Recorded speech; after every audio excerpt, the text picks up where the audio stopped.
के हुए सहाय न होई कि जग में माई बिन के हुए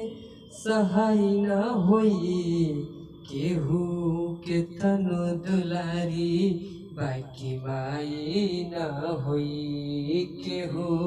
के तनु दुलारी बाकी माई न होई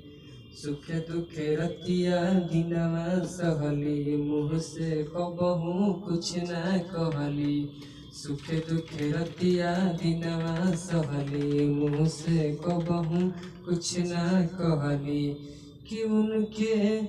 ममता से बढ़ के कि उनके ममता से बढ़ के